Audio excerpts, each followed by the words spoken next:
യേശുവിൽ ഏറ്റവും പ്രിയപ്പെട്ടവരെ, ഇന്നു മുതൽ ഉപവാസത്തോടെയാണ് നിയോഗത്തിന് വേണ്ടി പ്രാർത്ഥിക്കുന്നത്. നിങ്ങൾ കേട്ട് കാണുമല്ലോ, അറിഞ്ഞു കാണുമല്ലോ. ഉപവാസം എന്ന് പറഞ്ഞാൽ ഞാനും നിങ്ങൾക്ക് വേണ്ടി ഉപവാസത്തോടെ പ്രാർത്ഥിക്കുവാണ്. ഒരു നേരത്തെ ഭക്ഷണം ഒഴിവാക്കി ത്യാഗത്തോടെയാണ് ഇന്നു മുതലുള്ള 10 ദിവസം, അതായത് ഫെബ്രുവരി മാസം 6-ാം തീയതി വരെ പ്രാർത്ഥിക്കുന്നത്. കാരണം അതൊരു ദൈവീകമായൊരു പ്രചോദനമാണ്, ഇതൊരു ദൈവനിശ്ചയമാണ്. നമ്മളിങ്ങനെ ഒരുമിച്ച് കാണുന്നത്, കേൾക്കുന്നത്, പ്രാർത്ഥിക്കുന്നത് വലുപ്പ ചെറുപ്പമില്ലാതെ, വലിയ ഭാവമില്ലാതെ, സഭാവ്യത്യാസമില്ലാതെ മനുഷ്യൻ ഒരുമിച്ച് നിൽക്കുന്നത്, പ്രാർത്ഥിക്കുന്നത് ദൈവനിശ്ചയമാണിത്. ഇതൊരു ദൈവീക പദ്ധതിയാണ്. ദൈവവചനം കേൾക്കുമ്പോൾ ഉണ്ടല്ലോ, ആ വചനത്തിൻ്റെ അനുഗ്രഹങ്ങൾ നിങ്ങളിൽ പതിയാൻ തുടങ്ങും. നിങ്ങളിലത് ഇംപ്രിൻ്റ് ആകാൻ തുടങ്ങും, പതിയാൻ തുടങ്ങും. ഞാനൊരു കാര്യം നിങ്ങളോട് ശ്രദ്ധയിൽ കൊണ്ടുവരികയാണ്. പ്രാർത്ഥനയോടെ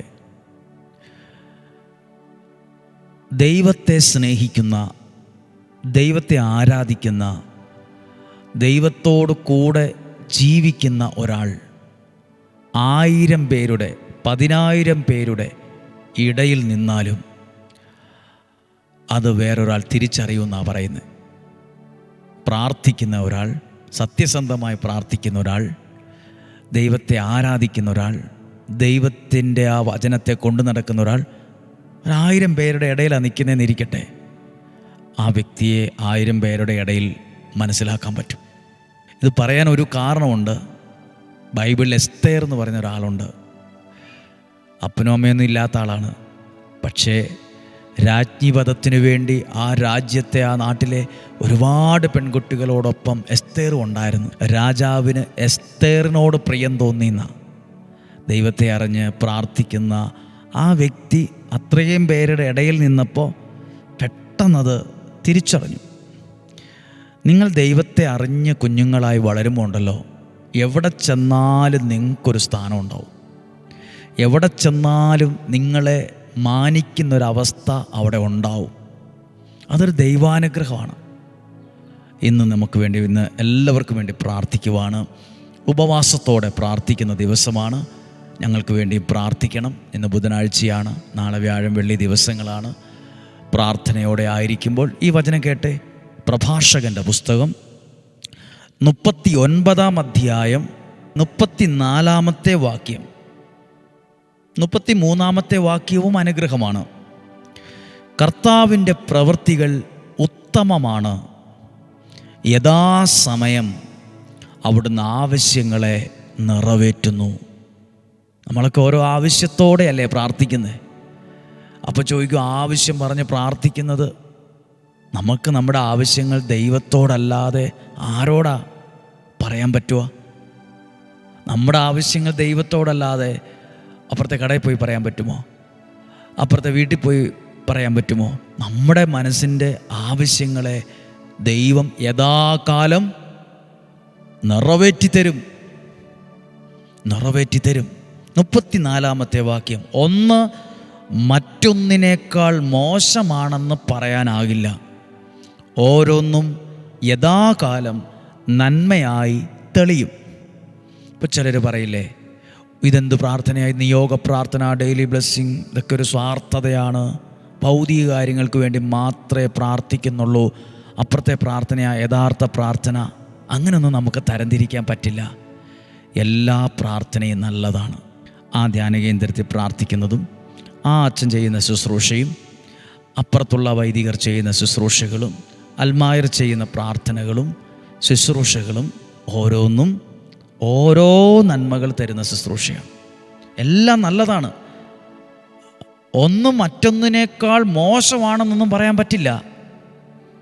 ഓരോന്നും യഥാകാലം നന്മയായിട്ട് വരും. പ്രിയപ്പെട്ടവരെ, ഓരോന്നും യഥാകാലം നന്മയായിട്ട് വരും. ആ വാക്ക് പറഞ്ഞേ, ഓരോന്നും യഥാകാലം. ഇപ്പോൾ നമ്മൾ കുഞ്ഞുങ്ങൾക്ക് വേണ്ടി പ്രാർത്ഥിച്ചു. ഓരോന്നും യഥാകാലം സമയമാകുമ്പോൾ, കൃത്യസമയത്ത് നന്മയായിട്ടത് മാറും. നിങ്ങളുടെ കുഞ്ഞുങ്ങളെ നോക്കി കരയേണ്ടി വരുമൊന്നുമില്ല, നിരാശപ്പെടേണ്ടി വരില്ല. ഓരോന്നും യഥാകാലം നന്മയായിട്ട് വരുമെന്ന് ഞാൻ വിശ്വസിക്കുന്നു. ഓരോന്നും ഒരു പക്ഷേ ഓരോ രീതിയിലാണ് ഓരോ പ്രാർത്ഥനകളും അനുഗ്രഹമാകുന്നത്. ഇപ്പം ഞാൻ നിങ്ങളോട് പറയാം, ഇസ്രായേൽക്കാർ ഈജിപ്തുകാരുടെ അടിമത്തത്തിൽ നിന്ന് അവർ ഇങ്ങനെ നടന്ന് മരുഭൂമിയിലൂടെ നടന്ന് ചെങ്കടലിൻ്റെ സമീപമെത്തിയപ്പം ദൈവം മോശയോട് പറഞ്ഞ എന്താ? കരമുയർത്തി പ്രാർത്ഥിക്കുക, നിൻ്റെ കയ്യിലിരിക്കുന്ന എന്താ? വടി. ആ വടി ഉയർത്തി കടലിനെ വിഭജിക്കുക, ജനത്തോട് മുൻപോട്ട് പോകാൻ പറയുക. അങ്ങനെ പ്രാർത്ഥിക്കാനാണ് പറഞ്ഞത്. കുറച്ചുകൂടെ അപ്പുറത്ത് ജോർദാൻ നദി ഇതുപോലെ തന്നെ കരകവിഞ്ഞൊഴുകുമ്പം ഇതേ മെത്തേഡല്ല പറഞ്ഞേ. മോശയോട് പറഞ്ഞ പോലെ ഇവിടെ നിൽക്ക്, നീ ഇതുപോലെ വടിയെടുത്തുയർത്ത് ഇങ്ങനെ അങ്ങനെയല്ല. അവിടെ പറഞ്ഞത് പുരോഹിതന്മാർ വാഗ്ദാന പേടകം എടുത്തുകൊണ്ട് വന്ന് ജോർദാൻ നദിയിൽ അവരുടെ കാല് സ്പർശിക്കുമ്പോൾ, കാൽപാദം തൊടുമ്പോൾ വെള്ളത്തിൻ്റെ ഒഴുക്ക് നിൽക്കുന്ന. ജെറീക്കോ പട്ടണത്തിൻ്റെ ചുറ്റുമതിൽ വന്നപ്പോൾ എന്താ പറഞ്ഞത്? ഇത് രണ്ടുമല്ല പറഞ്ഞത്. നിങ്ങൾ 7 ദിവസം കാഹളം മുഴക്കി കീർത്തനം പാടി സ്തുതിക്കാനും കാഹളം മുഴക്കാനും ആവശ്യപ്പെട്ടു. നോക്കൂ, ഓരോന്നും ഓരോ രീതിയിലാണ് പ്രാർത്ഥിച്ച്. ഓരോ സ്ഥലത്തും ഓരോരോ പ്രാർത്ഥനകളാണ്, വ്യത്യസ്ത രീതിയിലാണ് പ്രാർത്ഥിച്ച്. അത്ഭുതം നടക്കാൻ എല്ലായിടത്തും ഒരേപോലെ പ്രാർത്ഥിക്കാനല്ല പറഞ്ഞ്, ഓരോ സ്ഥലത്തും ഓരോരോ പ്രാർത്ഥനകൾ. അതൊക്കെ യഥാകാലത്ത് ഓരോ തരത്തിൽ പ്രാർത്ഥിച്ചപ്പോഴും ദൈവം അവിടെ ഇടപെട്ടുകൊണ്ടിരുന്നു, ദൈവം അവിടെ പ്രവർത്തിച്ചുകൊണ്ടിരുന്നു, ദൈവം അവിടെ അത്ഭുതം ചെയ്തു. ദൈവം ഒരു വലിയ വിക്ടറി അവർക്ക് കൊടുത്തു. ഓരോന്നും യഥാകാലം നന്മയായിട്ട് വരും. നമ്മൾ പറയില്ലേ, എന്തിനാ എഴുതി വയ്ക്കുന്നത്, എന്തിനാ കൽക്കുരിശിനിങ്ങനെ പ്രാർത്ഥിക്കുന്നത്, എന്തിനാ മുട്ടിലെറിഞ്ഞ് പ്രാർത്ഥിക്കുന്നത്? ഓരോന്നും യഥാകാലം നന്മയായിട്ട് വരും. അത് ദൈവത്തിൻ്റെ പദ്ധതിയാണ്. ആ പ്രാർത്ഥന മോശമാ, ഈ പ്രാർത്ഥന മാത്രമേ ശരിയായിട്ടുള്ളൂ, അങ്ങനെ പറയാനൊക്കത്തില്ല. അപ്പുറത്തെ പ്രാർത്ഥന ഒന്നും ശരിയല്ല, അങ്ങനൊന്നും പ്രാർത്ഥിക്കേണ്ട ആവശ്യമില്ല, ഇങ്ങനെയാ പ്രാർത്ഥിക്കേണ്ടേ, അങ്ങനെ എനിക്ക് പറയാൻ പറ്റില്ല. ഓരോ പ്രാർത്ഥനയും യഥാകാലം നന്മയായിട്ട് വരും. നിങ്ങൾക്ക് ഏത് പ്രാർത്ഥന പ്രാർത്ഥിക്കുമ്പോഴാണ് കുറച്ചുകൂടെ കംഫർട്ടബിളായിട്ട് തോന്നുന്നത്, മനസ്സിൽ ഇത് പ്രാർത്ഥിക്കാമെന്ന് തോന്നുന്നത്, ആ പ്രാർത്ഥന നിങ്ങൾ പങ്കെടുക്കുക കേട്ടോ. അല്ലാതെ ഇവിടുത്തെ ഡെയിലി ബ്ലെസ്സിങ് മാത്രം കാണാവുള്ളൂ, നിയോഗപ്രാർത്ഥന മാത്രമേ ചെല്ലാവുള്ളൂ, അങ്ങനൊന്നും പറയുകയോ ചിന്തിക്കുകയോ ചെയ്യരുത്. ഇതൊരു പ്രാർത്ഥനയാണ്, ഈ പ്രാർത്ഥന അനുഗ്രഹമായിട്ട് വരും. അപ്പുറത്തെ പ്രാർത്ഥന ഞാൻ ചെല്ലണോ? ആ ഒരു പള്ളിയിലെ പ്രാർത്ഥന ഞാൻ ചെല്ലണോ? അവിടെ ഒരു പ്രാർത്ഥന എന്നോട് പ്രാർത്ഥിക്കാൻ പറഞ്ഞായിരുന്നു, ഇനി അത് ചെല്ലിയ പ്രശ്നമാവുമോ? ഓരോ പ്രാർത്ഥനയും നല്ലതാണ്, അത് ഓരോ സമയത്ത് നന്മയായി മാറിക്കൊണ്ടിരിക്കും. എഴുതിയിട്ടുണ്ട് 2 വാക്ക്, യഥാസമയം അവിടുന്ന് ആവശ്യങ്ങളെ നിറവേറ്റുന്നു, ഓരോന്നും യഥാകാലം നന്മയായിട്ട് വരും. അനുഗ്രഹിയിൽ ഈ ആലയത്തിൽ വന്ന് പ്രാർത്ഥിക്കുന്നവരെ പ്രാർത്ഥിച്ച് നന്ദി പറയാൻ ഒത്തിരി പേര് വരുന്നുണ്ട്. ഓരോ പ്രാവശ്യം വന്നപ്പോൾ പ്രാർത്ഥിച്ചപ്പോൾ ഒരു നന്മ അനുഭവിച്ചത് കൊണ്ടല്ലേ അവരൊരു സാക്ഷ്യമായിട്ട് വരാൻ ഇടയായത്. ഞങ്ങളാരെങ്കിലും നിർബന്ധിച്ചിട്ടൊന്നുമല്ല കേട്ടോ ഇവിടെ സാക്ഷ്യം പറയാൻ വരുന്നത്, ആരോടും പറഞ്ഞിട്ടില്ല. സാക്ഷ്യം അധികം യൂട്യൂബിലൂടെയോ ഒന്നും വലുതായിട്ട് പറഞ്ഞിട്ടുമില്ല.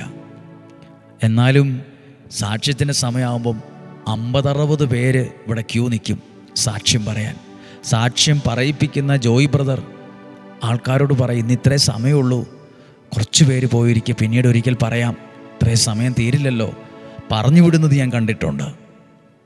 സാക്ഷ്യം എങ്ങനെ ആഴ്ചയിലെ കാര്യമാണ് പറയുന്നത്, അത് ദൈവത്തിൻ്റെ ഓരോന്നും യഥാകാലം നന്മയായിട്ട് വരും. 2026 ജനുവരിയിൽ ഒരു മാസം നമ്മൾ കുഞ്ഞുങ്ങൾക്ക് വേണ്ടി പ്രാർത്ഥിച്ചു, ഉപവാസത്തോടെ പ്രാർത്ഥനയാണ്. നാളെ അടുത്ത വർഷം എന്താണെന്നല്ല, ഓരോന്നും യഥാകാലം നന്മയായിട്ട് വരും കേട്ടോ. ധൈര്യമായിട്ടിരിക്കുക, പ്രാർത്ഥിക്കാൻ പോവുകയാണ്. ദൈവത്തിൻ്റെ അനുഗ്രഹം ഉണ്ടാകട്ടെ, ദൈവത്തിൻ്റെ കടാക്ഷം ഉണ്ടാകട്ടെ. ഈ പ്രാർത്ഥന നിങ്ങൾക്ക് അനുഗ്രഹമാകട്ടെ. ഇതിനോടുകൂടെ പറയട്ടെ, എല്ലാ കുഞ്ഞുങ്ങളോടും പറയട്ടെ, പഠിക്കാനൊക്കെ തുടങ്ങിയോ? പഠിക്കാൻ ആരംഭിച്ചോ? പ്രാർത്ഥനയോടെ ആരംഭിച്ചോ? ഒന്നും കൂടെ തീക്ഷ്ണതയോടെ ഓരോ ദിവസവും കടന്നു പോയിക്കൊണ്ടിരിക്കുക. പ്രിയപ്പെട്ട കുഞ്ഞുങ്ങളെ, പഠിക്കുന്നതോടൊപ്പം നിങ്ങളിലൊരു അനുഗ്രഹം ഉണ്ടാകട്ടെ. എവിടെ ചെല്ലുമ്പോഴും, ഏതൊരാളുടെ മുറിയിലേക്ക് ചെല്ലുമ്പോഴും പെട്ടെന്ന് അങ്ങ് കയറി ചെല്ലരുത്. അവരുടെ വാതിൽക്കൽ മുട്ടണം. ഇപ്പോൾ നിങ്ങൾ കുഞ്ഞുങ്ങളാണ്, മാതാപിതാക്കൾ റൂമിലേക്കായാലും വേഗത്തിൽ അങ്ങ് കയറരുത്. ഒന്ന് വിളിച്ച് ഒന്ന് വാതിലിൽ മുട്ടി. മാതാപിതാക്കൾ മക്കളുടെ മുറിയിൽ വരുമ്പോഴും ഒന്ന് വാതിൽക്കൽ മുട്ടി. അതൊക്കെ ഒരു അനുഗ്രഹമാണ്. അതൊക്കെ നമ്മുടെ വ്യക്തിത്വത്തിൻ്റെ ഭാഗമാണ്. ഏതൊരാളുടെയും ഓഫീസിലേക്ക് പോകുമ്പം, വേറൊരാളുടെ മുറിയിൽ ചെല്ലുമ്പം, അല്ലെങ്കിൽ മാതാപിതാക്കൾ മക്കളുടെ മുറിയിലാണേലും മക്കൾ മാതാപിതാക്കളുടെ മുറിയിലാണേലും ഒക്കെ നമ്മൾ ഓരോരുത്തരും അവരവരുടെ പ്രൈവറ്റ് സർക്കിളുകളിലൊക്കെ ആയിരിക്കുമ്പം നമ്മൾ അവരുടെ മുറിയിൽ ചെല്ലുമ്പം ഞാനൊന്ന് വരട്ടെ, ഞാനൊന്ന് വിളിക്കുക, എന്നെ വാതിൽ തുറക്കാവോ, അല്ലെങ്കിൽ വാതിലൊന്ന് ഒന്ന് മുട്ടി അറിയിക്കണം നമ്മളിവിടെ ഉണ്ട്. അതെല്ലാം ഒരു അനുഗ്രഹമായിട്ട് എനിക്ക് തോന്നിയിട്ടുണ്ട്. നമ്മുടെ മുറിയിലേക്ക് പെട്ടെന്ന് ഒരാൾ അങ്ങ് കയറി വാതിൽ തുറന്നോ നമുക്ക് പെട്ടെന്ന് ഒരു വിഷമമാണ്. എന്നാൽ ഇദ്ദേഹത്തിനൊന്ന് വാതിലൊന്ന് മുട്ടിയിട്ട് വന്നുകൂടെ? നമ്മൾ ചിന്തിക്കും, ഒന്നും പറഞ്ഞില്ലേലും. അതെ, ഓഫീസിലായാലും വീട്ടിലായാലും ചില സമയങ്ങളിലൊക്കെ ഇത് പ്രയോജനപ്പെടും. നമുക്ക് പ്രാർത്ഥിക്കാൻ പോവാം. കർത്താവേ, അങ്ങയുടെ നാമത്തിൽ ഇവരെ സമർപ്പിക്കുന്നു. ഓരോ കുഞ്ഞുങ്ങൾക്ക് വേണ്ടി ഉപവാസത്തോടെ പ്രാർത്ഥിക്കുമ്പോൾ ദൈവമേ അനുഗ്രഹമാക്കണമേ, വിജയമാക്കണേ, നന്മയാക്കണമേ. ഒരു ദോഷവും വരാതെ ഞങ്ങളെ സംരക്ഷിക്കണേ. ഒരു തിന്മയും വരരുത്, ഒരനർത്ഥവും വരല്. ഓരോന്നും യഥാകാലം നന്മയായിട്ട് വരും. ഓരോ സമയത്തും ദൈവം എൻ്റെ ആവശ്യങ്ങൾ നിറവേറ്റി തരും. അങ്ങയുടെ തിരുരക്തത്താൽ ഡെയിലി ബ്ലെസ്സിങ്ങിൽ പങ്കെടുക്കുന്ന ഓരോ കുഞ്ഞുങ്ങളെയും, പ്രാർത്ഥനയിലായിരിക്കുന്ന ഓരോ കുഞ്ഞുങ്ങളെയും തിരുരക്തത്താൽ വിശുദ്ധീകരിച്ച് വചനത്താൽ നിറച്ച് പരിശുദ്ധാത്മാവനാ നയിക്കണമേ. ദീർഘായുസ്സും ആരോഗ്യവും കൊടുക്കണമേ. പഠിക്കാനുള്ള കഴിവും ഓർമ്മശക്തിയും പരീക്ഷ എഴുതാനുള്ള ആ ഒരു കൃപയും കൊടുക്കണമേ. ആ പരീക്ഷ എഴുതുമ്പോൾ ആവശ്യമില്ലാത്ത വെപ്രാളം, ടെൻഷൻ, പേടി, ഭയം എല്ലാം മാറിപ്പോകട്ടെ. നല്ലപോലെ പഠിക്കാനും നന്നായിട്ട് ഉറങ്ങാനും നന്നായിട്ട് സമയത്ത് എഴുന്നേക്കാനും എല്ലാം ഒരു അനുഗ്രഹം വേണം. എപ്പോഴേലും കിടന്നു എപ്പോഴേലും എഴുന്നേറ്റുമല്ല, സമയത്ത് സമയത്ത് പഠിച്ച് സമയത്ത് കിടക്കണം. ആവശ്യമായ ഉറക്കം, റെസ്റ്റ് വേണം. നേരത്തെ എഴുന്നേക്കണം, പഠിക്കണം. എല്ലാം ഒരു അടുക്കും ചിട്ടയും ഉണ്ടാകട്ടെ നിങ്ങളിൽ. രോഗങ്ങൾ, അപകടങ്ങൾ, ദുർമരണങ്ങൾ, മൂപ്പെത്താത്ത മരണങ്ങളെല്ലാം മാറിപ്പോകട്ടെ. ദീർഘായുസ്സും ആരോഗ്യം ഉണ്ടാകട്ടെ, ഐശ്വര്യമുണ്ടാകട്ടെ. നല്ലൊരു തെളിഞ്ഞ കാലം ദൈവം തരട്ടെ. വിശ്വാസം വർദ്ധിക്കട്ടെ, പ്രാർത്ഥന വർദ്ധിക്കട്ടെ, ദൈവാരാധന വർദ്ധിക്കട്ടെ, ദൈവത്തോടുള്ള ബന്ധം വർദ്ധിക്കട്ടെ, വ്യക്തിത്വം അനുഗ്രഹമാകട്ടെ. യേശുവിൻ നാമത്തിൽ നിങ്ങളെ അനുഗ്രഹിച്ച് പ്രാർത്ഥിക്കുന്നു, ഇപ്പോഴും എപ്പോഴും എന്നേക്കും. ആമേൻ. ദൈവം അനുഗ്രഹിക്കട്ടെ. നല്ലൊരു ദിവസം ആശംസിക്കുന്നു. നിങ്ങൾ കുഞ്ഞുങ്ങൾക്ക് വേണ്ടി മാത്രമല്ല കേട്ടോ, ഈ വചനം മാതാപിതാക്കൾക്കൊരു അനുഗ്രഹമാണ്. നിങ്ങൾ ഞങ്ങൾക്ക് വേണ്ടി പ്രാർത്ഥിക്കണമെന്ന് ഉപവാസമാണ്.